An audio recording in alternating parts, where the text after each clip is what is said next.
Hello and good evening all of you. Welcome to BYJU'S Exam Prep. Welcome to the another session of the daily quiz. But before starting our session for today, here is a quick announcement for all of you. If you want to start your preparation for UPSC Civil Services examination and you have doubts related to it, like how to approach this exam, what books you should follow, then here we have a one-to-one counseling session. So if you want to be a part of it, then please fill a Google form which is available in a pinned comment also and a description box also of this video. So please ensure that you have filled your all details. Let's start our discussion for today. So here is our first question. Consider the following statements regarding the Pradhan Mantri Fasal Bima Yojana. Okay, so here we have three statements on your screen. First statement. It is largest crop insurance scheme in the history of independent India and globally the third largest scheme in the terms of premium. Okay, second statement. It was launched in 2016. Third statement.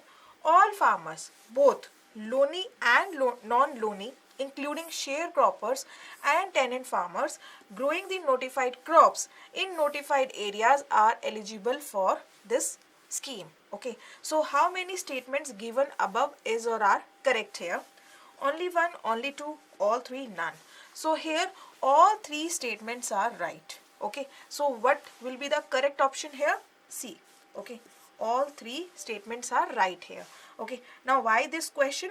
Because today there is a news in the Indian Express and this topic can be related with your government policies and interventions and your agriculture also. Now what is the news? So new high for PM Fasal Bima, non-loany area 70% higher compared to 2021 to 2022. Okay. So here this is the news. The insured gross cropped area of non-loany farmers under the scheme Pradhan Mantri Fasal Bima Yojana has reached a new high, indicating a growing acceptance of the center's crop insurance scheme. Okay, so this is the context here. This is your news. Now let's understand more about this scheme. Pradhan Mantri Fasal Bima Yojana. Okay, so this scheme was launched in 2016. Okay, this scheme aims to support production in agriculture by providing affordable what? Crop insurance. Okay, as the name indicates itself, Fasal Bima, so it means crop insurance to ensure comprehensive risk cover for crops of farmers against all non-preventable natural risk. Okay, non-preventable natural risk, like you can say that like some geography kind of reasons risk are there. Okay, some unwanted reasons, some unwanted climatic conditions from pre-sowing to post-harvest stage on an area approach basis. Okay, so this is all about this scheme. Okay, so this is the largest crop insurance scheme in the history of independent India and globally the third largest scheme in terms of premium because it provides a very small amount of a premium. Okay, then this is the achievement of the scheme. Like 29.19 crore farmers applications have insured their crops under this scheme since 2016 and all farmers, loany as well as non-loany, including sharecroppers also, your tenant farmers also, growing this notified crops. Notified crops are these under food crops. Okay, under notified area are they can prevail this scheme. Okay, so which notified crops? Under food crops like oil seeds and annual commercial or annual horticulture crops are covered. Okay, so basically food crops, your cereal, millets and pulses. Okay, so these are your crops. Okay, then what are the objectives of this scheme? So it provides what? Financial support to farmers suffering crop loss or damage arising out of unforeseen events. Okay, stabilizing the income of farmers to ensure their continuance in farming. Okay, encouraging farmers to adopt innovative and modern agricultural practices also.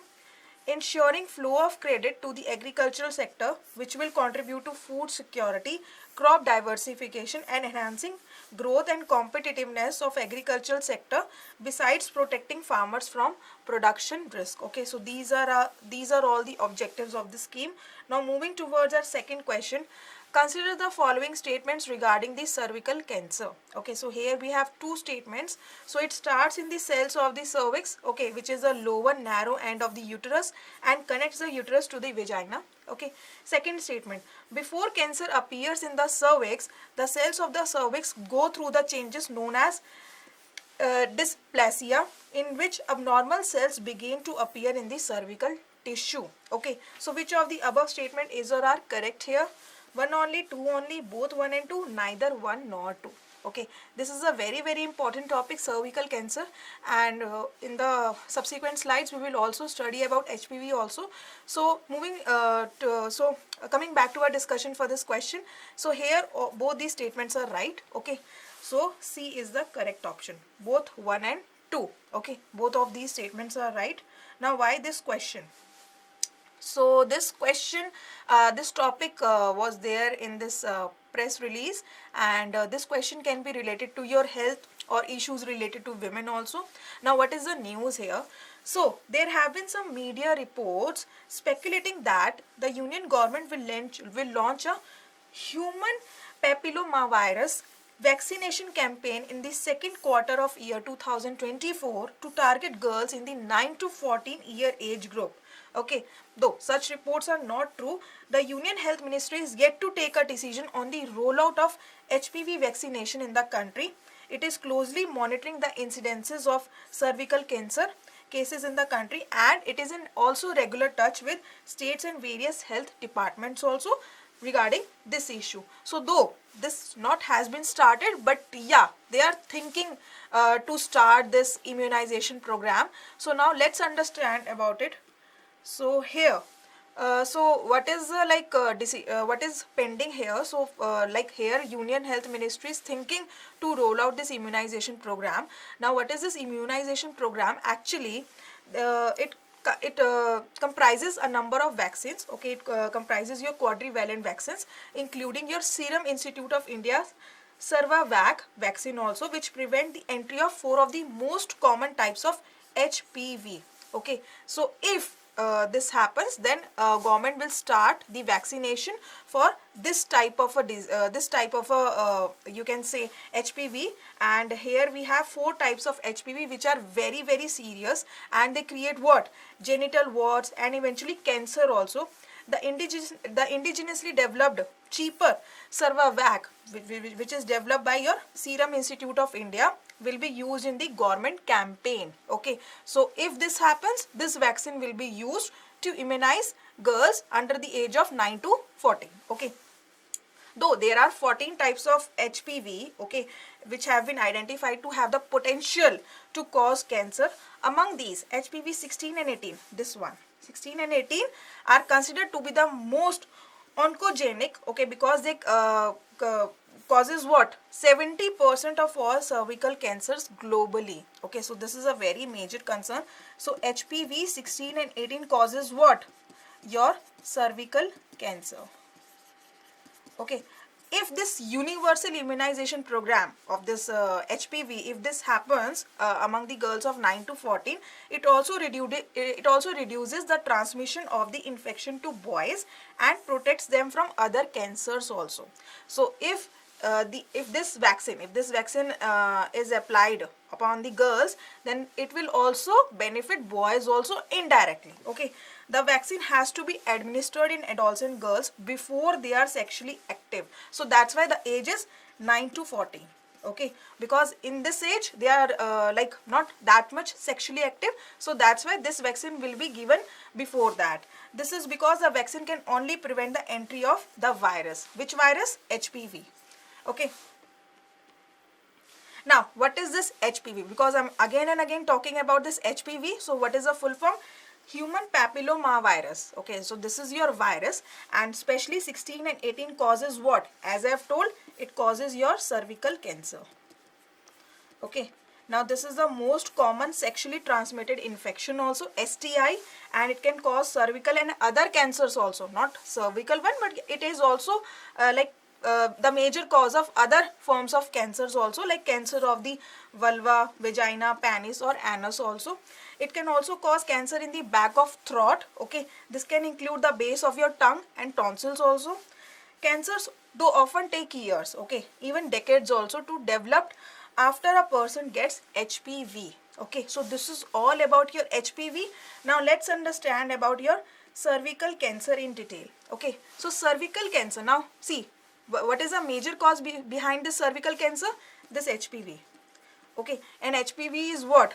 STI, sexually transmitted infection. Okay, now what is this cervical cancer? So cervical cancer is cancer that starts in the cells of the cervix. Okay, now what is this cervix? Okay, cervix is the lower narrow end of the uterus. Okay, the cervix connects the uterus to the vagina, as you can see in this diagram here. This is your female reproductive system, and this you can see here is your cervix. Okay, between your uterus and vagina. Okay, this is the location of cervix. So here cervix cancer can happen because of HPV 16 and 18, and HPV is what? STI. Okay, so cervical cancer usually develops slowly over time, as I have said, though it will take a decade also. But yeah, if you have HPV, then the symptoms may be they will come like after a decade. But yeah, cervical cancer develops very slowly. Before cancer appears in the cervix, the cells of the cervix goes through changes known as dysplasia, in which abnormal cells begin to appear in the cervical tissue. Okay, over time, if not destroyed or removed, the abnormal cells may become cancer cells and start to grow and spread more deeply into the cervix and to the surrounding areas also. So this is your location of your cervix. Okay, as you can see here, it is between your uterus and vagina, and as I have said, cervix is the lower or narrow end of the uterus. Okay, so it connects your uterus and vagina. Okay, now moving towards a third question here. Consider the following statements regarding your corporate social responsibility. Okay, so first statement, clause 35 of the Companies Act 2016 oversees the implementation of CSR. Okay, second statement, India became the first country to enforce mandatory CSR expenditure and establish a structured approach for identifying suitable CSR initiatives. Okay, third statement, the legislation motivates companies, which legislation? This legislation motivates companies to allocate 2% of their average net profit from the preceding 3 years towards CSR endeavors. Okay, so how many of the above statements is or are correct here? Okay, so clause 35 of the Companies Act 2016, absolutely wrong. Okay, so this statement is wrong here. India became the first country to enforce mandatory CSR. It is absolutely right here. Now the legislation, though this legislation was passed in 2013. So absolutely this statement is also wrong here. So only one statement is right here. Okay, because if the legislation was passed in 2013, then how we can say that Companies Act 2016 says that? Though it was not passed in 2016, it was passed in 2013. That's why this statement is also wrong here. Okay, then why this question? Because this question is there in the press release, and this question can be related to your mobilization of resources. Okay, now what is the news here? So CSR is not a charity but a duty and responsibility towards society, says Union Minister Jitendra Singh. And who is Jitendra Singh? Actually, he is a Union Minister of State, Independent Charge, Science and Technology. Okay, PMO, Personal Public Grievance, Pensions, Atomic Energy and Space, Dr. Jitendra Singh. Okay, so this is his profile. Now let's understand more about this corporate social responsibility.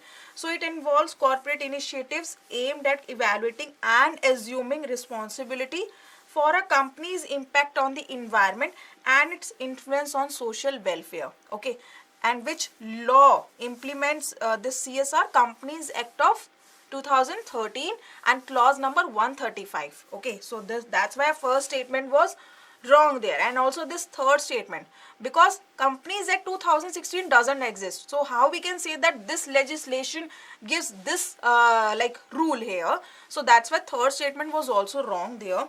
Now India, as I have said, it is an inaugural country, means it was the first country to enforce mandatory CSR worldwide spending, accompanied by a structured approach for identifying potential CSR activities. Okay, CSR provisions within the Act. Which Act? Companies Act of 2013 are applicable to companies with an annual turnover of 1000 crore or more, a net worth of rupees 500 crore or more, or a net profit of rupees 5 crore or more. The legislation mandates companies to establish a CSR committee responsible for recommending this corporate social responsibility policy to the board of directors and monitoring its implementation. So within the companies, which one is responsible? CSR committee. Okay, as per the act, companies are encouraged to allocate 2% of their average net profit from the preceding 3 years to CSR activities. Okay, so that's why third statement was wrong, because in that question, which legislation was talking about? Companies Act of 2016. But here, which legislation is correct here? Companies Act of 2013 and the clause number 135. Okay. Now moving towards our fourth question here. Operation Sarvashakti, which is recently seen in the news, pertains to. Now here we have four options. So first option is fully immunize more than 89 lakh children who are either unvaccinated or partially vaccinated under universal immunization program. Okay. Second, involving security forces from both sides of the Pir Panjal range in Jammu and Kashmir to flush out terrorists. Okay. Third, provide income support to all land holding farmers, families, or none. So here this is right, B option. It involves your security forces from both sides of the Pir Panjal range in Jammu and Kashmir to flush out terrorists. Now why this question? Because there is an article in the Indian Express, and this question can be related to your defense and security. So what is the news here? So the army is launching Operation Sarvashakti involving security forces from both sides of the Pir Panjal range in Jammu and Kashmir to flush out terrorists who have been involved in a series of ambushes on Indian troops carried out in areas of Rajouri and Poonch. So here, my dear student, what is more important for you is this operation, obviously. But moreover, here for you, Pir Panjal range is also very, very important. So please read about it. Now moving towards our article, troops of the Srinagar based 15 corps and Nagrota based 16 corps will be operating in tandem. Okay, so who are involved here?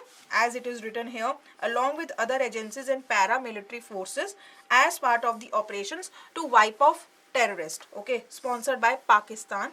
Okay, according to sources, intelligence inputs at all levels are being collated and acted upon. Okay, additional troops from the reserve formations have been moved into the Rajouri Poonch area also. So this is all about this Operation Sarvashakti. Now in this article there is one more operation which the article talks about. The operation will be on the lines of Operation Sarp Vinash, okay, of 2003. So this is also very, very important one. So here, my dear students, what is your homework? To read about this Pir Panjal range. Okay, and also about this operation Sarp Vinash of 2003, okay, which was launched against terrorists south of the Pir Panjal range. So both of them were launched in the same region. Okay, the operation had lasted for roughly 3 months and nearly 100 terrorists were killed at that time. Okay, a large number of stores and equipments, including some medical ones also, were recovered. Okay, Sarpa Vinash followed by large scale domination of the area by the army. So after this operation, who dominated that area? Army, Indian Army, and the Rashtriya Rifles brought peace in the area till about 2017 to 18. Okay, so here what is important for you? Though this Operation Sarvashakti, but Operation Sarpa Vinash also and this Pir Panjal range also, where both of these operations were launched. Now, previous year question from 2022, which one of the following statements about Sangam literature in ancient South India is correct here? Okay, Sangam poems are devoid of any reference to material culture? Obviously not. Okay, because Sangam mentions about this material culture, for example, agriculture also, iron also, and some other activities also. Okay, second statement, the social classification of Varna was known to Sangam poets? Not sure. Okay, Sangam poems have no reference to warrior ethic? Obviously yes, because Sangam, in the Sangam literature there is a mention of this warrior ethics also. So this statement is also wrong here. Okay, Sangam literature refers to magical forces as irrational? Obviously wrong. So here B statement is right. Okay, the social classification of Varna was known to Sangam poets. Okay, so here which option is right here? B option. Okay, so if we study more about this Sangam literature, then Tamil scholars assert that the existence of three Sangams, or we can say that academics of Tamil poets in ancient Tamil Nadu, also known as Muchangam. Okay, so royal patronage, who gave that? Pandya dynasty. I hope you know that Chola Cherya Pandyas were there. So who gave this patronage to Sangam literature, Sangam academics of Tamil poets? Pandya dynasty. Okay, it continued to serve as an invaluable sources for reconstructing the history of the Sangam age. Okay, the first Sangam held in Madurai. Okay, saw the patronage, saw the participation of various legendary gods and goddesses. But yeah, no record accounts of it exist right now. And the second Sangam took place in Kapadapuram in Tamil Nadu also. Okay, produced literary works with Tolka PM being the sole surviving piece from this period. Okay, the third Sangam established in Madurai by Thiru Maran featured the active involvement of numerous poets, resulting in significant literary contributions, and though only a portion of them has endured over time, Tolka PM, Itutugoi, Patu Patu and two epics, Silapadikaram and Man Meghalai. Okay, so this is all about your Sangam literature, and moreover, the Sangam literature is a collection of your poems emerged over a span of 6 centuries spanning from 300 BCE to 300 CE. Okay, crafted by Tamils representing diverse social backgrounds. So it means some sort of social classification was there. Okay, compiled into anthologies several centuries later, these literary pieces offer a glimpse into the material culture, means your agriculture also, your farming activities, your iron culture also, so of the times, and provide vivid descriptions of significant warriors also. So if iron is there, if iron has been mentioned, then obviously there were some warrior classes also, because at that time Chola Cheras and Pandyas were fighting among each other. So obviously warrior class was also there, and these warrior class have been mentioned in the Sangam literature. Okay, so they serve as a valuable source shedding light on early Tamil culture and illuminating the trade connections also with which countries? South India and regions such as the Mediterranean also, West Asia and Southeast Asia. Sangam poets were cognizant of the social classification system known as Varna. Within Tolka PM Puratanai, a sutra 74 standouts employing the term Vahai to signify 4 Varnas, thereby reflecting the awareness of social categories among the poets of that era. Okay, now fact of the day. So government looking for trade route ask ECGC to not to raise insurance premiums. So here what is important for us is ECGC. Okay, now what is this ECGC? So ECGC is your Export Credit Guarantee Corporation. Okay, now let's understand about this organization here. So it is wholly owned by Government of India, and it was set up in 1957 with the objective of promoting exports from the country by providing credit risk insurance and related service for exports. Okay, it is essentially an export promotion organization seeking to improve the competitiveness of the Indian exports by providing them with credit insurance covers. Okay, there are other export related initiatives also, and this is your homework. You have to study about them.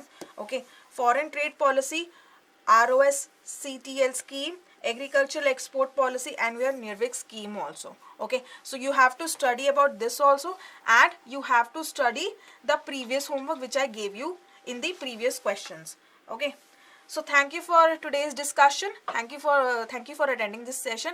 Now again, those who have not heard the announcement initially that I have made, again I am making this announcement that if you want to be a part of this one-to-one counseling session, and if you want to resolve your doubts related to UPSC Civil Services examination, then please fill a Google form which is available in a pinned comment also and description box. So thank you so much for attending. Thank you. Goodbye. Take care.